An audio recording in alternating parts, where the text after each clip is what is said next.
नमस्कार, दिन भर की बड़ी खबरों में आपका स्वागत है। मैं हूं शिवानी। आज की खबर में बात होगी, राहुल गांधी ने कर दी जम्मू कश्मीर से बड़ी घोषणा, एनडीए को मात देती इंडिया गठबंधन की। वहीं मोदी शाह के छूटे पसीने परिवारवाद में फंसी भाजपा की। इधर साउथ एक्टर सुपरस्टार विजय ने पीएम मोदी की नाक में किया दम की।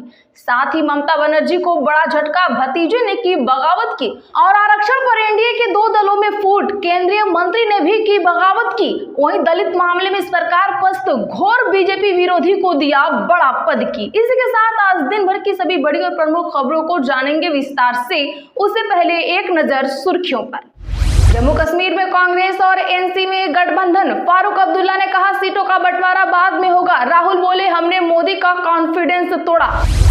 असम में काजू नहीं, सरकार निकाह का रजिस्ट्रेशन करेगी। आज विधानसभा में मुस्लिम marriage and divorce registration bill हुआ पास, अब जाएगा विधान परिषद। आरक्षण पर मांझी और चिराग की राय अलग, नीतीश चुप। तेजस्वी ने जीतन राम मांझी से पूछा आप क्रीमी लेयर में हैं कि नहीं है तो पद छोड़कर आंदोलन करेंगे। वहीं इस बड़े केंद्रीय मंत्री ने भी की बगावत। हिंडनबर्ग रिपोर्ट पर आज कांग्रेस का देश भर में रहा प्रदर्शन। सेबी चीफ माधवी बुश के इस्तीफे और अडानी मामले की जेपीसी जांच की उठी मांग। हरियाणा बीजेपी में रिश्तेदारों के लिए टिकट की मारामारी, बेटा बेटी और मां के लिए ठोक रहे दावेदारी। नेताओं से लेकर सांसद और केंद्रीय मंत्री भी डटे। शंभू बॉर्डर अभी नहीं खुलेगा, सुप्रीम कोर्ट में सुनवाई जारी। किसानों के साथ बैठकें जारी रखने का आदेश, जल्द नए नाम देने को कहा गया है। हमारा झंडा पूरे राज्य में लहराएगा, साउथ सुपरस्टार विजय ने अपनी नई पार्टी का झंडा किया लॉन्च। 2026 चुनाव की तैयारी। चंडीगढ़ में भाजपा कांग्रेस का केंद्र के खिलाफ प्रदर्शन, पुलिस ने कई नेता व समर्थक हिरासत में लिए। सेबी दफ्तर जा रहे थे घेरने। मोदी सरकार के आलोचक रहे दिलीप मंडल बने सूचना प्रसारण मंत्रालय के मीडिया सलाहकार। फिल्म इमरजेंसी का एसजीपीसी और शीयत ने किया विरोध, हरसिमरत कौर ने कंगना रनौत को बताया सिख विरोधी। बीजेपी विधायक ने की मांग, कहा राकेश टिकैत पर एनएसए लगे। नंदकिशोर गुर्जर बोले देश विरोधी ताकतों के प्रवक्ता के रूप में बोल रहे टिकैत। कन्नौज कांड को लेकर नवाब सिंह के खिलाफ एक्शन में प्रशासन, रिश्तेदार के कोल्ड स्टोर पर गरजा बुलडोजर, बाउंड्री वॉल हुआ ध्वस्त। उत्तराखंड विधानसभा का सत्र का आज दूसरा दिन रहा। धरने पर बैठे विपक्ष के विधायक बोले केंद्रीय एजेंसियों से विपक्ष के नेताओं का उत्पीड़न कराया जा रहा है। अब समय आ गया, कोलकाता कांड पर टीएमसी के अभिषेक बनर्जी ने तोड़ी चुप्पी। हिंदू राष्ट्र के नाम पर बना रहे अडानी राष्ट्र, कन्हैया कुमार ने भाजपा पर कसा तंज। श्याम रजक का आरजेडी से इस्तीफा, कहा धोखा मिला। लालू को भेजे लेटर में लिखा आप मोहरे चल रहे थे, मैं रिश्तेदारी निभा रहा था। हिमाचल सीएम ने रविवार को बुलाई कैबिनेट मीटिंग, मानसून सत्र को लेकर होगी चर्चा। आपदा प्रभावितों के पुनर्वास को पैकेज को मिल सकती है मंजूरी। यूक्रेन और पश्चिमी एशिया में चल रहे संघर्ष चिंता का विषय, पीएम मोदी बोले रणभूमि में नहीं हो सकता समस्या का समाधान। केंद्र सरकार ने शरद पवार को Z+ सिक्योरिटी दी, राज्य में आरक्षण को लेकर विरोध प्रदर्शन के बीच बढ़ाई गई सुरक्षा। भारत में जनगणना प्रश्नावली में अतिरिक्त कॉलम जोड़कर जुटा सकते हैं ओबीसी डाटा, कांग्रेस का केंद्र को सुझाव। चिकित्सकों को कामकाज बहाल करने का दिया गया निर्देश, शीर्ष कोर्ट ने कहा न्याय व चिकित्सा को नहीं रोक सकते।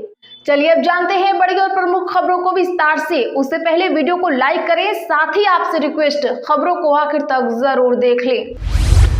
जम्मू कश्मीर में कांग्रेस और एनसी में गठबंधन, फारूक अब्दुल्ला ने कहा सीटों का बंटवारा बाद में होगा। राहुल बोले हमने मोदी का कॉन्फिडेंस तोड़ा। जी हां, बता दें कि कांग्रेस और नेशनल कॉन्फ्रेंस जम्मू कश्मीर विधानसभा चुनाव मिलकर लड़ेंगे। आज राहुल गांधी से मुलाकात के बाद नेशनल कॉन्फ्रेंस के मुखिया फारूक अब्दुल्ला ने इसका ऐलान कर दिया है। उन्होंने कहा कि राज्य की सभी 90 सीटों पर दोनों दल एक साथ मिलकर चुनाव लड़ेंगे।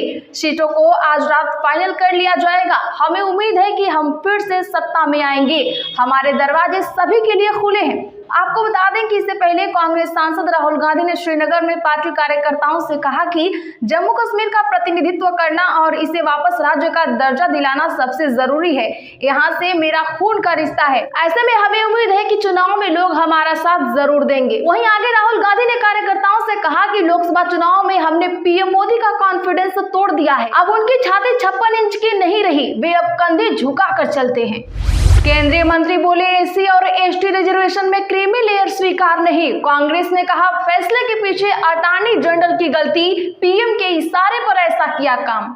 बता दें कि केंद्रीय सामाजिक न्याय एवं अधिकारिता मंत्री डॉक्टर वीरेंद्र कुमार खटीक ने कहा कि केंद्र सरकार एससी एसटी रिजर्वेशन में क्रीमी लेयर को स्वीकार नहीं करेगी। सरकार ने स्पष्ट मन बना रखा है, हम एससी एसटी वर्ग के हितों को अनदेखा नहीं होने देंगे। सरकार पूरी तरह उनके हितों के आरक्षण के लिए प्रतिबद्ध है। डॉक्टर खटीक ने यह बात भोपाल में एक न्यूज चैनल से खास बातचीत में की। मंत्री के बयान पर कांग्रेस नेता भांडेर विधायक फूल सिंह बरैया ने कहा, प्रधानमंत्री के इशारे पर संविधान के खिलाफ यह कदम उठाया गया है। अटॉर्नी जनरल की गलती से कोर्ट ने यह फैसला सुनाया है। बता दें कि सुप्रीम कोर्ट के एससी एसटी रिजर्वेशन में सब कैटेगराइजेशन करने और क्रीमी लेयर को लेकर राज्य सरकारों को दी गई सलाह पर दलित आदिवासी संगठन भड़के हुए हैं। हिंडनबर्ग रिपोर्ट पर आज कांग्रेस का देश भर में रहा प्रदर्शन। सेबी चीफ माधवी बूच के इस्तीफे और मामले की जेपीसी जांच की उठी मांग। बता दें कि अडानी हिंडनबर्ग मामले की जेपीसी जांच और सेबी चीफ के इस्तीफे की मांग को लेकर कांग्रेस आज देश भर में प्रदर्शन पर रही। 10 अगस्त को सामने आई हिंडनबर्ग रिपोर्ट में दावा किया गया कि सेबी चीफ माधवी बूच की अडानी ग्रुप की ऑफशोर कंपनियों में हिस्सेदारी थी।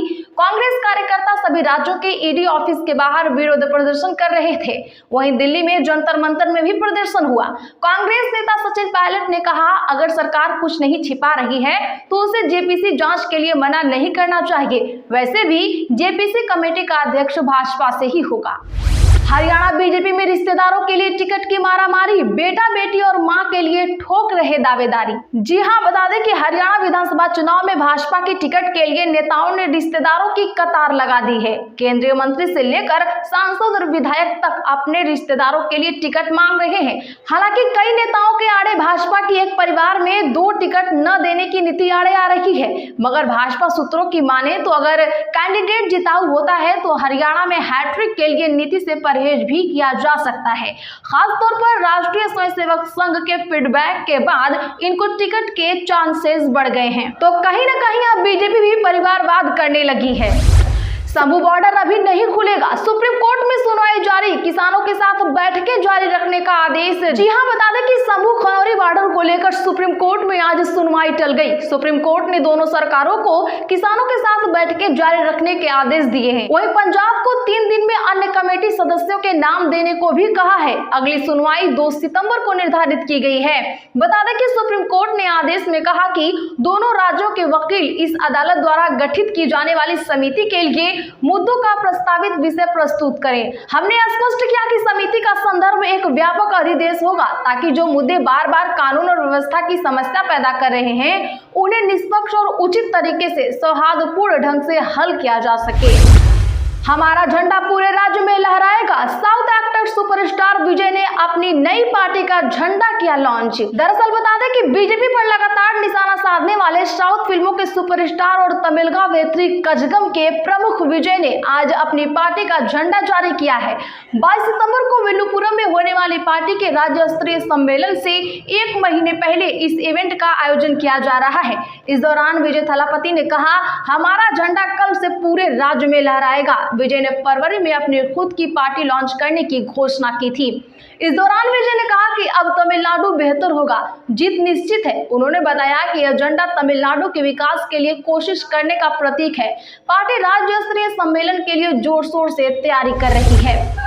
मोदी सरकार के आलोचक रहे दिलीप मंडल बने सूचना प्रसारण मंत्रालय के मीडिया सलाहकार। बता दें कि पूर्व पत्रकार दिलीप मंडल को सूचना एवं प्रसारण मंत्रालय में मीडिया सलाहकार नियुक्त किया गया है। दिलीप मंडल का करीब 2 दशक से ज्यादा का पत्रकारिता करियर रहा है। इस दौरान वह कई बड़े संस्थानों में कार्यरत रहे और कुछ अखबारों एवं पत्रिकाओं के लिए संपादक के तौर पर भी काम किया था। लंबे समय से दिलीप मंडल ओबीसी, एससी और एसटी समुदाय के मुद्दे उठाते रहे हैं। वह हिंदुत्व की राजनीति के आलोचक में से एक माने जाते हैं। आपको बता दें कि उन्होंने कई बार मोदी सरकार के फैसलों की तारीफ की थी। यही नहीं, हाल ही में लेटरल एंट्री से भर्ती वाले विज्ञापन को वापस लिए जाने के लिए भी उन्होंने मोदी सरकार को सराहा था। तो क्या बीजेपी इससे अपनी दलित विरोधी छवि सुधार पाएगी? कमेंट जरूर करें। फिल्म इमरजेंसी का एसजीपीसी और सैयद ने किया विरोध। हरसिमरत कौर ने कंगना रनौत को बताया सिख विरोधी। दरअसल बता दें कि अभिनेत्री व भाजपा सांसद कंगना रनौत की फिल्म इमरजेंसी के रिलीज होने से पहले ही पंजाब में विरोध प्रदर्शन शुरू हो गया है। आपको बता दें कि आज एसजीपीसी और सैयद ने फिल्म में सिखों के किरदार को गलत ढंग से प्रस्तुत करने के आरोप लगाते हुए केंद्र सरकार और सेंसर बोर्ड से फिल्म पर रोक लगाने की मांग की है। फिल्म में सिखों के किरदार को गलत तरीके से पेश करने से सिखों की भावनाएं आहत हुई हैं।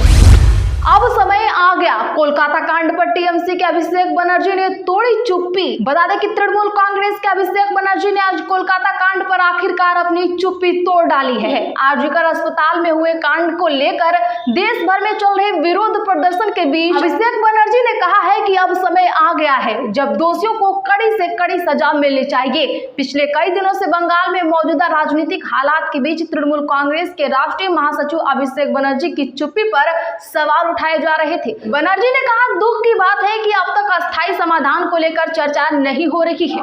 इसी के साथ आज की बड़ी खबरों में फिलहाल इतना ही। रोज की ऐसी ही बड़ी खबरों के लिए चैनल सब्सक्राइब करें, बगल में घंटी के निशान को जरूर दबा लें, वीडियो को लाइक करें, इसे ज्यादा से ज्यादा लोगों में शेयर जरूर करें।